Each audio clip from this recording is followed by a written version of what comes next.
Ketika kita sudah mengalami pengalaman makna universal, maka jiwa kita itu akan terasa lapang, seperti transformasi jiwa atau the sweetness of being.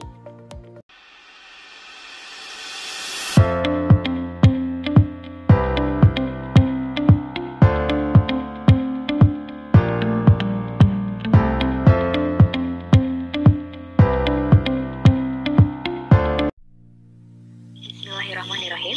Assalamualaikum warahmatullahi wabarakatuh. Selamat pagi, siang, sore, malam teman-teman semua dimanapun kalian berada. Semoga kalian selalu berada di dalam lindungan Allah Subhanahu wa Ta'ala. Pada kelas hari ini kita akan belajar tentang form and meaning.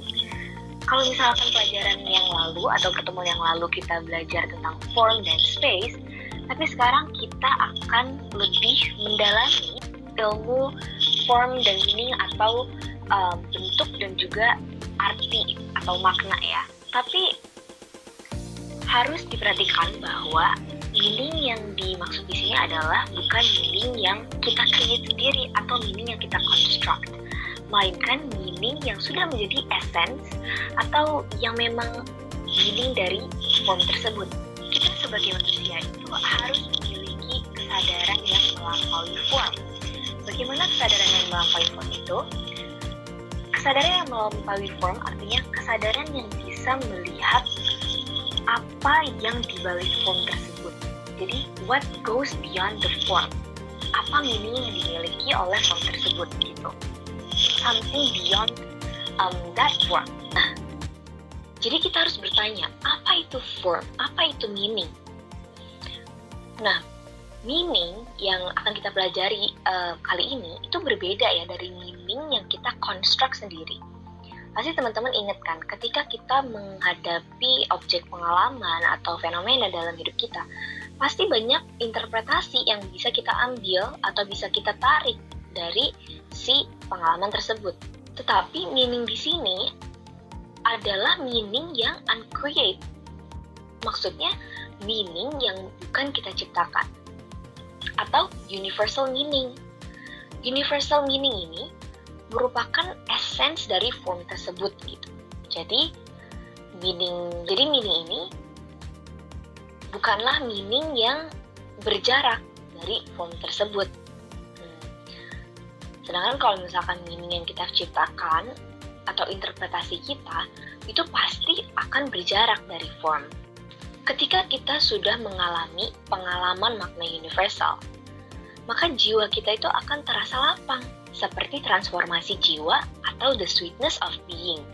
Tapi harus ingat nih, kalau misalkan kita mengekspresikan atau mengungkapkan pengalaman universal meaning ini melalui bahasa atau kata-kata, maka pengalaman tersebut akan menjadi terbatas dan relatif. Pasti ada sesuatu yang lost in translation.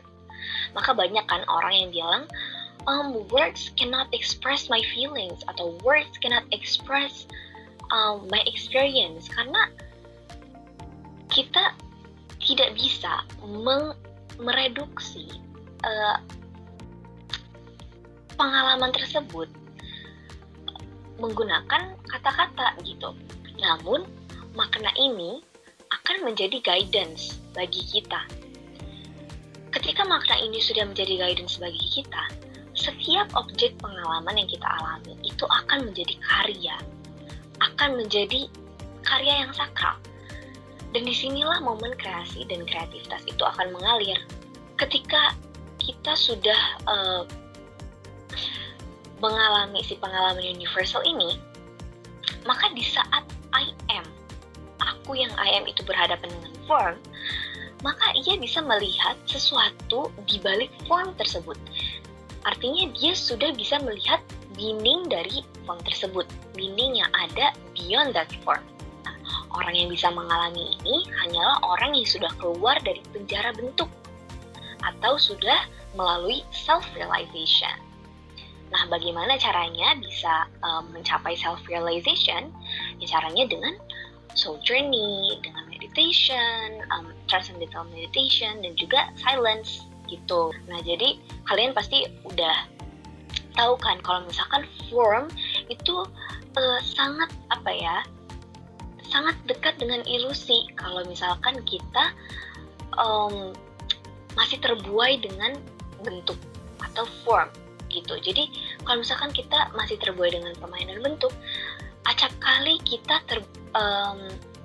tertipu dan juga terpenjara gitu. Nah, kalau misalkan kita terpenjara, kita tidak akan bisa mencapai self-realization. Nah, kalau misalkan orang yang sudah mencapai self-realization, itu pasti soul dan jiwanya sudah tercerahkan melalui consciousness. Kalau misalkan udah consciousness kan pastinya dia bisa melihat meaning atau sesuatu beyond form tersebut kan. Tetapi beda halnya nih sama orang yang masih terpenjara dalam bentuk. Kalau orang yang masih terpenjara dalam bentuk, dia itu tidak akan pernah bisa menemukan pelajaran dari form yang ditampilkan. Perlu diingat lagi kalau misalkan form itu bisa hadir dalam bentuk objek pengalaman, peristiwa, fenomena, perasaan, emosi. Orang yang masih terpenjara dalam bentuk, dia pasti gak bisa menemukan hikmah atau message yang ditampilkan form tersebut. Kenapa dia masih gak bisa nih belajar dari form tersebut atau kayak menarik meaning dari form tersebut? Karena dia masih memiliki sifat resistant terhadap si form ini. Kalau kita masih resistant terhadap form, pasti ego itu akan tersupply. Jadi ego itu akan terproduksi.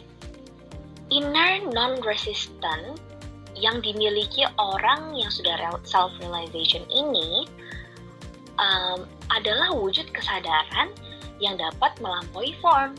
Jadi kalau misalkan kita sudah tidak resistant atau sudah tidak berjarak terhadap dengan form, maka kita juga akan bisa melampaui form tersebut. Dan ketika kita sudah melampaui form tersebut, sudah go beyond form tersebut, kita bisa melihat dan belajar apa makna dari form tersebut. Terlebih lagi, kalau misalkan kita sudah memiliki inner non-resistant terhadap form atau bentuk, maka akan tercipta inner silence di dalam ruang diri kita yang dapat memunculkan sifat total self-surrender. Nah, kalau misalkan kita sudah total self-surrender nih, pastinya semua makna itu akan tersingkapkan dengan lebih mudah melihat meaning di balik form. Kan tadi kita udah diskusi nih tentang kalau misalkan kita sudah mengalami pengalaman universal dan sudah melampaui form, pasti kreasi dan kreativitas kita akan mengalir kan. Begitu juga dengan orang yang sudah self-realization, maka karya yang diciptakan akan menjadi sakral dan selalu relevan, tak lekang oleh waktu, atau will not be eroded by time gitu. Jadi akan selalu relevan. Kembali lagi ke pertanyaan, kenapa makna itu harus dibungkus oleh form? Kenapa sih nggak ditransparanin aja gitu? Kenapa harus kayak dibungkus oleh form? Kenapa nggak dibuka aja gitu meaningnya ke semua orang, biar orang tuh bisa lihat sebenarnya apa sih yang mau disampaikan oleh form ini gitu. Kenapa? Ya karena alasannya adalah kalau misalkan makna itu dibungkus oleh form, maka akan muncul suatu proses belajar atau pembelajaran bagi kita gitu di saat kita ingin mencari si meaning yang ada di balik form gitu.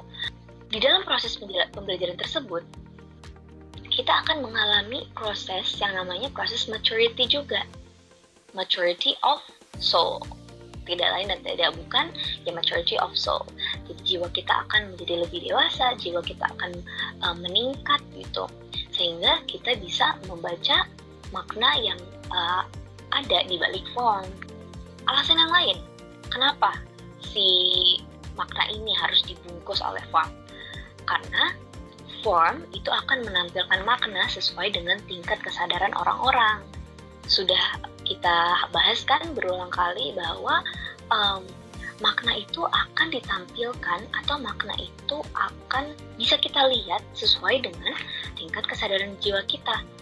Jadi kalau misalkan tingkat kesadaran jiwa kita masih rendah atau kita belum conscious dan aware, pasti kita masih belum bisa melihat makna atau belum bisa mengambil hikmah dari form yang ditampilkan kepada kita, sehingga kita terus tidak lulus ujian dalam hidup ini. Kalau misalkan kita belum bisa mengambil makna, ya pasti yang ditampilkan akan terus menerus form gitu. Kalau misalkan yang ditampilkan terus menerus form, ya kita tidak akan bisa lulus dari si tahap hidup itu. Alasan lainnya adalah seandainya makna universal ini transparan untuk semua orang, maka akan ada jiwa yang belum siap atau menyalahgunakan makna tersebut. Jadi antara jiwa si orang ini belum siap untuk melihat si makna atau essence dari form tersebut, atau ada yang akan menyalahgunakan makna tersebut gitu. Tadi salah satu contoh yang Kak Yus bilang adalah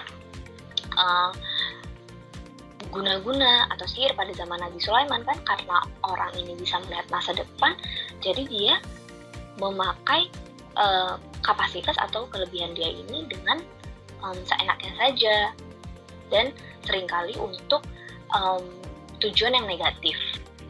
Jadi perlu diingat bahwa form itu tidak independen dan bisa menyesatkan kalau misalkan kita masih terbuai dalam bentuk form, atau kalau misalkan kita masih belum bisa melihat essence atau meaning di balik form tersebut.